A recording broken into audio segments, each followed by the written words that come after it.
ایک مرتبہ صحابہ کرام رضی اللہ تعالی عنہ نے حضور پاک صلی اللہ علیہ وآلہ وسلم سے عرض کیا کہ اے اللہ کے رسول، ہمیں اپنے بارے میں کچھ بتائیے۔ آپ صلی اللہ علیہ وآلہ وسلم نے ارشاد فرمایا، میں اپنے باپ ابراہیم علیہ السلام کی دعا ہوں، اپنے بھائی عیسیٰ علیہ السلام کی بشارت ہوں اور خوشخبری ہوں۔ جب میں اپنی والدہ کے شکم میں آیا تو انہوں نے دیکھا گویا ان سے ایک نور ظاہر ہوا، جس سے ملک شام میں بصرہ کے محلات روشن ہو گئے۔ حضرت آمنہ رضی اللہ تعالیٰ عنہ نے حضرت حلیمہ رضی اللہ تعالیٰ عنہ سے فرمایا تھا کہ میرے اس بچے کی شان نرالی ہے۔ یہ میرے پیٹ میں تھے تو مجھے کوئی تھکن اور بھوک محسوس نہیں ہوتی تھی، بادل مجھ پر چھاؤں کرتے تھے۔ حضرت عیسیٰ علیہ السلام وہ پیغمبر ہیں جنہوں نے آپ صلی اللہ علیہ وآلہ وسلم کی آمد کی خوشخبری سنائی۔ اس بشارت کا ذکر قرآن مجید میں بھی ہے۔ سورۃ الصف میں اللہ تعالیٰ فرماتے ہیں، اور اسی طرح وہ وقت بھی قابل ذکر ہے جب کہ عیسیٰ ابن مریم نے فرمایا کہ اے بنی اسرائیل، میں تمہارے پاس اللہ کا بھیجا ہوا نبی ہوں کہ مجھ سے پہلے تورات آ چکی ہے اور میں اس کی تصدیق کرنے والا ہوں، اور میرے بعد جو رسول آنے والے ہیں ان کا نام مبارک احمد ہوگا، میں ان کی بشارت دینے والا ہوں۔ اب چونکہ حضرت عیسیٰ علیہ السلام بشارت سنا چکے تھے، اس لیے ہر دور کے لوگ آپ صلی اللہ علیہ وآلہ وسلم کی آمد کا بے چینی سے انتظار کر رہے تھے، اور ادھر آپ صلی اللہ علیہ وآلہ وسلم کی پیدائش سے پہلے ہی حضرت عبداللہ انتقال کر گئے تھے۔ سب کا کتب میں آپ صلی اللہ علیہ وآلہ وسلم کی نبوت کی ایک علامت یہ بھی بتائی گئی کہ آپ صلی اللہ علیہ وآلہ وسلم کی ولادت سے پہلے آپ صلی اللہ علیہ وآلہ وسلم کے والد کا انتقال ہو جائے گا۔ حضرت عبداللہ تجارتی قافلے کے ساتھ تجارت کے لیے گئے تھے، اسی دوران بیمار ہو گئے اور کمزور ہو کر واپس لوٹے۔ قافلہ مدینہ منورہ سے گزرا تو حضرت عبداللہ اپنے ننیال یعنی بنو نجار کے ہاں ٹھہرے۔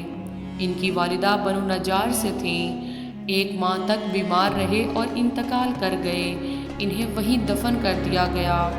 جب تجارتی قافلہ آپ کے بغیر مکہ مکرمہ پہنچا اور عبد المطلب کو پتہ چلا کہ ان کے بیٹے عبداللہ بیمار ہو گئے ہیں اور مدینہ منورہ میں اپنے ننیال میں ہیں، تو انہیں لانے کے لیے عبد المطلب نے اپنے بیٹے زبیر کو بھیجا۔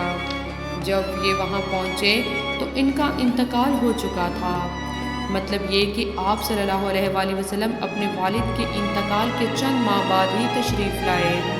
حضرت ابن عباس رضی اللہ تعالیٰ عنہ کہتے ہیں کہ حضور صلی اللہ علیہ وآلہ وسلم اس دنیا میں تشریف لائے تو آپ صلی اللہ علیہ وآلہ وسلم کی انوناج کٹی ہوئی تھی۔ انوناج بچے کے پیدا ہونے کے بعد دایا کاٹتی ہے۔ عبد المطلب یہ دیکھ کر حیران بھی ہوئے اور خوش بھی ہوئے۔ وہ کہتے تھے کہ میرا بیٹا بڑی نرالی شان کا ہوگا۔ حضور صلی اللہ علیہ وآلہ وسلم کی پیدائش سے پہلے مکہ والے خشک سالی اور قحط کا شکار تھے، لیکن آپ صلی اللہ علیہ وآلہ وسلم کے دنیا میں تشریف لانے کا وقت قریب آیا تو بارشیں برسنے لگیں، خشک سالی دور ہو گئی، درخت ہرے بھرے ہو کر پھلوں سے بھر گئے، زمین پر سبزہ ہی سبزہ نظر آنے لگا۔ پیدائش کے وقت آپ صلی اللہ علیہ وآلہ وسلم اپنے ہاتھوں پر جھکے ہوئے تھے، سر آسمان کی طرف تھا۔ ایک روایت میں یہ بھی آتا ہے کہ گھٹنوں کے بل جھکے ہوئے تھے، مطلب سجدے کی حالت میں تھے۔ آپ صلی اللہ علیہ وآلہ وسلم کی مٹھی بند تھی اور شہادت کی انگلی کھلی ہوئی تھی۔ جب آپ صلی اللہ علیہ وآلہ وسلم کی پیدائش کا وقت تھا تو آپ صلی اللہ علیہ وآلہ وسلم کی والدہ سے نور ظاہر ہوا، جس سے ہر طرف روشنی ہی روشنی پھیل گئی اور ہر چیز چمک اٹھی۔ آپ صلی اللہ علیہ وآلہ وسلم کی والدہ سیدہ آمنہ رضی اللہ تعالیٰ عنہ فرماتی ہیں کہ محمد کی پیدائش کے وقت ظاہر ہونے والی نور کی روشنی میں مجھے بصرہ میں چلنے والے اونٹوں کی گردنیں تک نظر آئیں۔ علامہ صالح رحمۃ اللہ علیہ لکھتے ہیں کہ جب آپ صلی اللہ علیہ وآلہ وسلم پیدا ہوئے تو آپ صلی اللہ علیہ وآلہ وسلم نے اللہ کی تعریف بیان کی، اور ایک روایت میں آتا ہے کہ اللہ تبارک و تعالیٰ سب سے بڑا ہے اور اللہ تعالیٰ کی بے حد تعریف ہے۔ میں صبح و شام اللہ کی پاکی بیان کرتا ہوں آپ صلی اللہ علیہ وآلہ وسلم کی ولادت کب ہوئی؟ اس پر سب کا اتفاق یہی ہے کہ وہ پیر کا دن تھا۔ آپ صلی اللہ علیہ وآلہ وسلم صبح فجر کے وقت دنیا میں تشریف لائے۔ آپ صلی اللہ علیہ وآلہ وسلم 12 ربیع الاول بروز پیر کو پیدا ہوئے۔